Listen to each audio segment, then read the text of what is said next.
सुनिए प्रेमचंद की सुप्रसिद्ध कहानी अनाथ लड़की। सेठ पुरुषोत्तम दास पूना की सरस्वती पाठशाला का मुआयना करने के बाद बाहर निकले तो एक लड़की ने दौड़कर उनका दामन पकड़ लिया। सेठ जी रुक गए और मोहब्बत से उसकी तरफ देखकर पूछा, क्या नाम है? लड़की ने जवाब दिया, रोहिणी। सेठ जी ने उसे गोद में उठा लिया और बोले, तुम्हें कुछ इनाम मिला?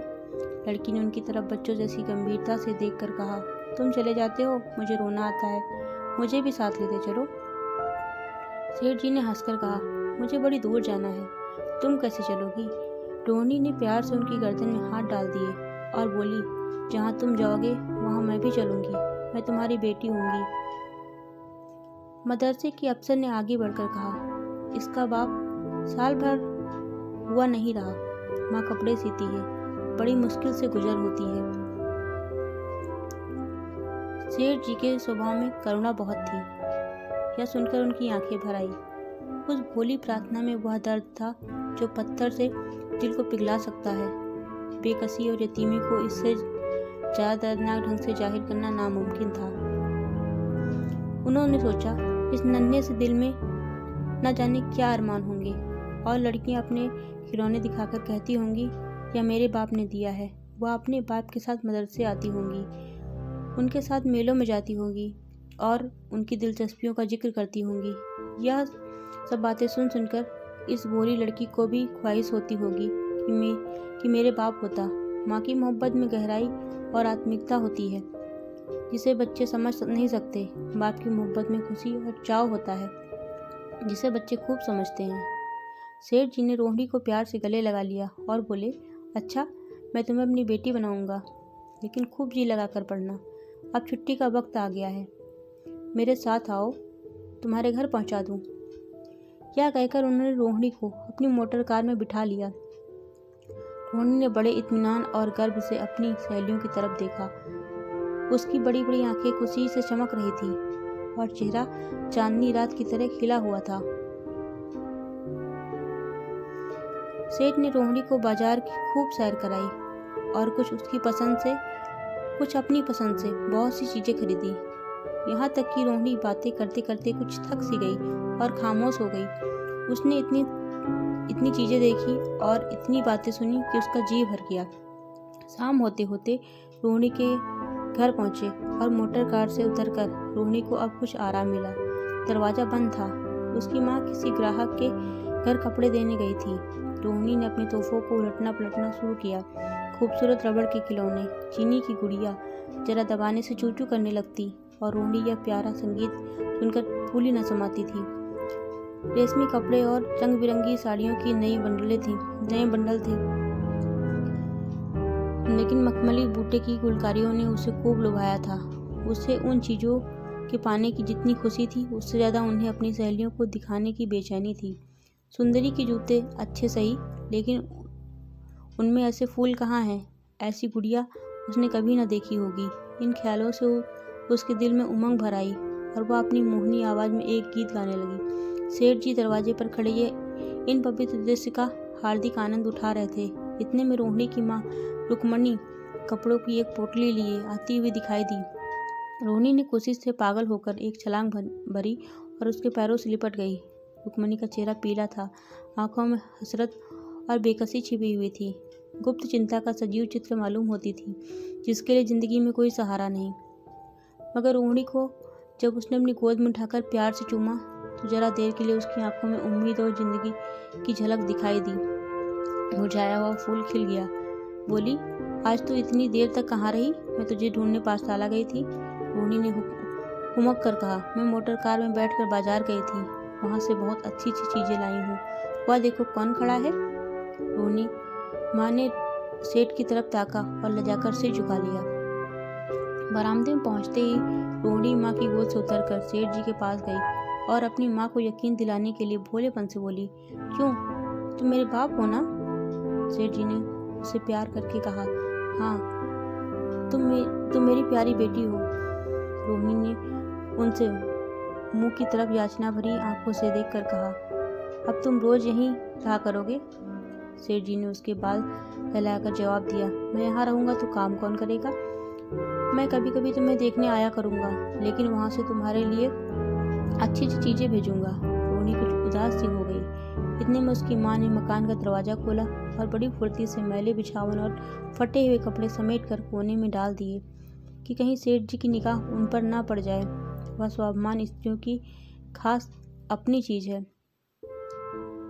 रुक्मणी अभी सोच में पड़ी थी कि मैं इनकी क्या खातिर तवज्जो करूं। उसने सेठ जी का नाम सुना था। उसका पति हमेशा उसकी बड़ाई किया करता था। वह उसकी दया और उदारता की चर्चाएं अनेक बार सुन चुकी थी। वह उन्हें अपने मन का देवता समझा करती थी।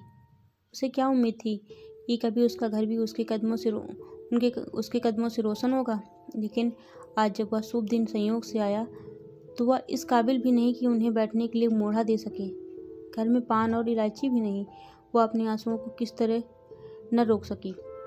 आखिर जब अंधेरा हो गया और पास के ठाकुर द्वारे से घंटों और नगाड़ों की आवाज़ आने लगी तो उन्होंने जरा ऊंची आवाज़ में कहा, बाई जी, अब मैं जाता हूँ। मुझे अभी यहाँ बहुत काम करना है। मेरी रोहिणी को कोई तकलीफ ना हो। मुझे जब मौका मिलेगा उसे देखने आऊँगा। उसके पालने पोसने का काम मेरा है और मैं उसे बहुत खुशी से पूरा करूँगा। उसके लिए अब तुम कोई फिक्र मत करो। मैंने उसका वजीफा बांध दिया है और यह उसकी पहली किस्त है। यह कहकर उन्होंने अपना खूबसूरत बटुआ निकाला और रुक्मणी के सामने रख दिया। गरीब औरत की आंखों में आंसू जारी थे। उसका जी बरबस चाहता था कि उनके पैरों को पकड़कर खूब रोए। आज बहुत दिनों के बाद एक सच्ची हमदर्द की आवाज़ उसके मन में आई है।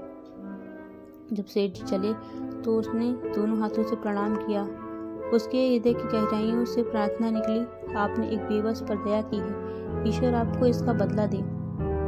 दूसरे दिन रोहिणी पाठशाला गई तो उसकी बाकी सजधज आंखों में खूबी जाती थी। उत्साहियों ने उसे बारी बारी प्यार किया और उसकी सहेलियां उसकी एक एक चीज़ को आश्चर्य से देखती और ललचाती थी। अच्छे कपड़ों से कुछ स्वाभिमान का अनुभव होता है। आज रोहिणी वह गरीब लड़की न रही जो दूसरों की तरफ विवश नेत्रों से देखा करती थी। आज उसकी एक एक क्रिया से सहसोचित गर्व और चंचलता टपकती थी और उसकी जबान एकदम के लिए भी न रुकती थी। कभी मोटर की तेजी का जिक्र था, कभी बाजार की दिलचस्पियों का बयान, कभी अपनी गुड़ियों की कुशल मंगल की चर्चा थी और कभी अपने बाप की मोहब्बत की दास्तान। दिल था कि उमंगों से भरा हुआ था। एक महीने बाद सेठ पुरुषोत्तम दास ने रोहिणी के लिए फिर तोहफे और रुपए रवाना किए। बेचारी विधवा को उसकी कृपा से जीविका की चिंता से छुट्टी मिली। वह भी रोहिणी के साथ पाठशाला आती और दोनों माँ बेटियां एक ही दर्जे में साथ साथ पढ़ती। लेकिन रोहिणी का नंबर हमेशा माँ से अव्वल रहा। सेठ जी जब पूना की तरफ से निकलते तो रोहिणी को देखने जरूर आते और उनका आगमन उनकी प्रसन्नता और मनोरंजन के लिए महीनों का सामान इकट्ठा कर देते। इस तरह कई साल गुजर गए और रोहिणी ने जवानी के सुहाने हरे भरे मैदान पर पैर रखा, जबकि बचपन की भोली भाली अदाओं में खास मतलब और इरादों का दखल हो जाता है। रोहिणी अब आंतरिक और बाह्य सौंदर्य में अपनी पाठशाला की नाक थी। हाव भाव में आकर्षण, गंभीरता, बातों में गीत सा खिंचाव और गीत का सा आत्मिक रस था। कपड़ों में रंगीन सादगी, आंखों में लाज संकोच, विचारों में पवित्रता। जवानी थी मगर घमंड और बनावट और चंचलता से मुक्त। उसमें एक एकाग्रता थी, ऊंचे इरादों से पैदा होती है। स्त्रोचित उत्कर्ष की मंजिलें वह धीरे धीरे तय करती चली जाती थी। सेठ जी के बड़े बेटे नरोत्तम दास कई साल तक अमेरिका और जर्मनी की यूनिवर्सिटियों की खाक छानने के बाद इंजीनियरिंग विभाग में कमाल हासिल करके वापस आए थे। जर्मनी के सबसे प्रतिष्ठित कॉलेज में उन्होंने सम्मान का पद प्राप्त किया था। अमेरिका के अखबार एक हिंदुस्तानी नौजवान की इस शानदार कामयाबी पर चकित थे। उन्हीं का स्वागत करने के लिए मुंबई में एक बड़ा जलसा किया गया था। इस उत्सव में शरीक होने के लिए लोग दूर दूर से आए थे। सरस्वती पाठशाला को भी निमंत्रण मिला और रोहिणी को सेठानी जी ने विशेष रूप से आमंत्रित किया। पाठशाला में हफ्तों तैयारियां हुई। रोहिणी को एकदम के लिए भी चैन न था। यह पहला मौका था कि उसने अपने लिए बहुत अच्छे कपड़े बनवाए। रंगों के चुनाव में वह मिठास थी, गांठ छाट में वह पवन जिससे उसकी सुंदरता चमक उठी। ठानी कौशल्या देवी उसे लेने के लिए रेलवे स्टेशन पर मौजूद थी। रोहिणी गाड़ी से उतरते उनके पैरों की तरफ झुकी, लेकिन उन्होंने उसे छाती से लगा लिया और इस तरह प्यार किया कि जैसे वह उनकी बेटी है। वह उसे बार बार देखती और आंखों से गर्व और प्रेम टपक रहा था। इस जलसे के लिए ठीक समुद्र के किनारे एक हरे भरे सुहाने मैदान में एक लंबा चौड़ा शामियाना लगाया गया था। एक तरफ आदमियों का समुद्र उमड़ा हुआ था, दूसरी तरफ समुद्र की लहरें उमड़ रही थी। वह भी इस खुशी में शरीक थी। जब उपस्थित लोगों ने रोहिणी बाई के आने की खबर सुनी तो हजारों आदमी उसे देखने के लिए खड़े हो गए। यही तो वह लड़की है जिसने अब की शास्त्री की परीक्षा पास की है, जरा उसके दर्शन करने चाहिए। अब भी इस देश की स्त्रियों में ऐसे रतन मौजूद हैं। भोले भाले देश प्रेमियों के लिए इस तरह की बातें होने लगी। शहर की कई प्रतिष्ठित महिलाओं ने आकर रोहिणी को गले लगाया और आपस में उसके सौंदर्य और उसके कपड़ों की चर्चा होने लगी। आखिर मिस्टर पुरुषोत्तम दास तशरीफ लाए। हालांकि वह बड़ा शिष्ट और गंभीर उत्सव था, लेकिन उस वक्त दर्शन की उत्कंठा पागलपन की हद तक जा पहुंची थी। एक भगदड़ सी मच गई। कुर्सियों के किनारे कतारें गड़बड़ हो गई। कोई कुर्सी पर खड़ा हुआ, कोई उसके हत्थों पर। कुछ मंचले लोगों ने सामियाबे की रस्सियाँ पकड़ी और उस पर जा लटके। कई मिनटों तक यही तूफान मचा रहा। कहीं कुर्सियाँ टूटी, कहीं कुर्सियाँ उल्टी। कोई किसी के ऊपर गिरा, कोई नीचे। ज़्यादा तेज लोगों में धौल धप्पा होने लगा। जब बीन की सुहानी आवाज़ आने लगी, रोहिणी ने अपनी मंडली के साथ देश प्रेम से डूबा हुआ गीत शुरू किया। सारे उपस्थित लोग बिल्कुल शांत थे और उस समय वह सुरीला राग, जो उसकी कोमलता और स्वच्छंदता, उसकी प्रभावशाली मधुरता, उसकी उत्साह भरी बाणी दिलों पर वह नशा सा पैदा कर रही थी, जिससे प्रेम की लहरें उठती थी, जो दिल की बुराइयों को मिटाता है और उससे जिंदगी की हमेशा याद रहने वाली यादगारें पैदा हो जाती हैं। गीत बंद होने पर तारीफ की एक आवाज़ न आई।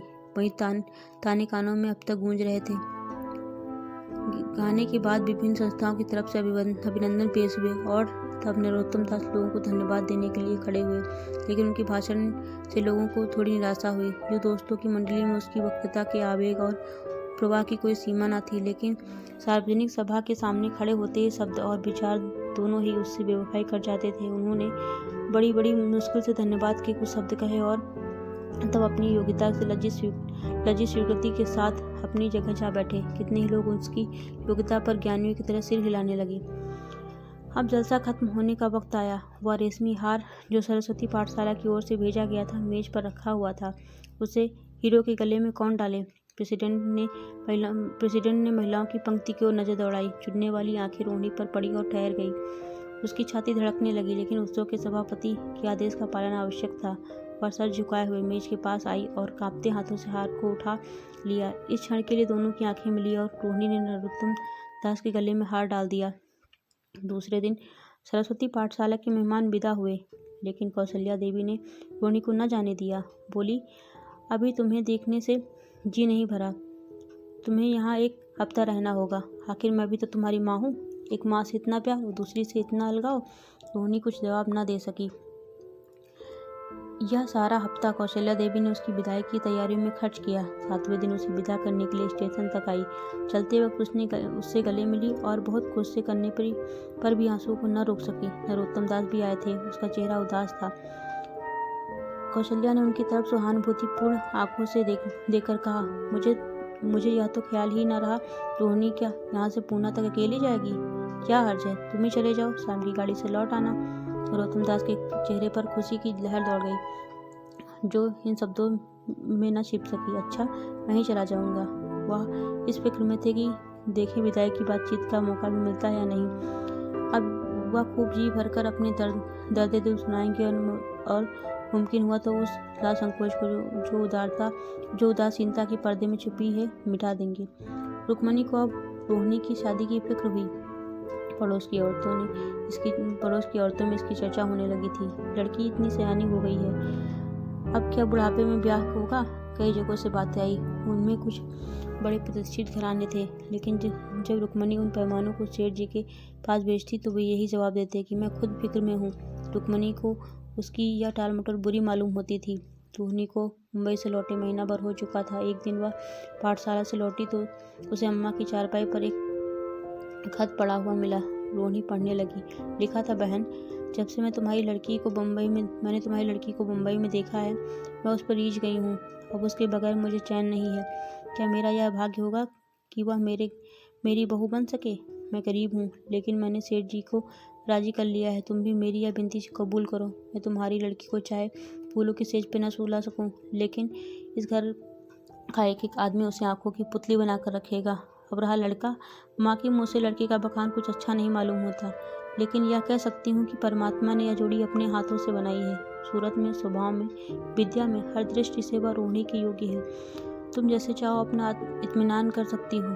जवाब जल्द देना। और ज़्यादा क्या लिखूं? नीचे थोड़े से शब्दों में सेठ जी ने उस पैगाम की सिफारिश की थी। रोहिणी गालों पर हाथ रखकर सोचने लगी। नरोत्तम दास की तस्वीर उसकी आंखों के सामने आ खड़ी हुई। उनकी वह प्रेम की बातें, जिनका सिलसिला बम्बई से पूना तक नहीं टूटा था, कानों में गूंजने लगी। उसने एक ठंडी सांस ली और उदास होकर चारपाई पर लेट गई। सरस्वती पाठशाला में एक बार फिर सजावट और सफाई के दृश्य दिखाई दे रहे थे। आज रोहिणी की शादी का शुभ दिन, शाम का वक्त, बसंत का सुहावना मौसम। पाठशाला की दीवार मुस्कुरा रहे थे और हरा भरा बगीचा फूला न समाता। चंद्रमा अपनी बारात लेकर पूरब की तरफ से निकला। उसी वक्त मंगलाचरण का सुहाना राग उसको पहली चांदनी और हल्की हल्की हवा के झोंकों में लहरें मारने लगा। दूल्हा आया। उसे देखते ही लोग हैरत में आ गए। क्या नरोत्तम दास थे? दूल्हा मंडप के नीचे गया। रोहिणी की माँ अपने को रोक न सकी। उसी वक्त जाकर सेठ जी के पैर पर गिर पड़ी। रोहिणी की आंखों से प्रेम और आनंद के आंसू बहने लगे। मंडप के नीचे हवन कुंड बना था। हवन शुरू हुआ। खुशबू की लपटें हवा में उठी और सारा मैदान महक गया। लोगों के दिलो दिमाग में ताजगी की उमंग पैदा हुई। फिर संस्कार की बारी आई। दूल्हा और दुल्हन ने आपस में हमदर्दी, जिम्मेदारी और वफादारी के पवित्र शब्द अपनी जबान से कहे। विवाह की वह मुबारक जंजीर गले में पड़ी, जिसमें वजन है, शक्ति है, पाबंदियाँ, लेकिन वजन के साथ सुख और पाबंदियों के साथ विश्वास है। दोनों दिलों में उस वक्त एक नई बलवान आत्मिक शक्ति की अनुभूति हो रही थी। जब शादी की रस्में खत्म हो गई तो नाच गाने की मजलिस का दौर आया। मोहक गीत गूंजने लगे। सेठ जी थककर चूर हो गए थे। जरा दम देने के लिए बगीचे में जाकर एक बेंच पर बैठ गए। ठंडी ठंडी हवा आ रही थी। एक नशा सा पैदा करने वाली शांति चारों तरफ छाई हुई थी। उसी वक्त रोहिणी उनके पास आई, उनके पैरों से लिपट गई। सेठ जी ने उसे उठाकर गले से लगा लिया और हंसकर बोले, क्यों, अब तो तुम मेरी अपनी बेटी हो गई। धन्यवाद।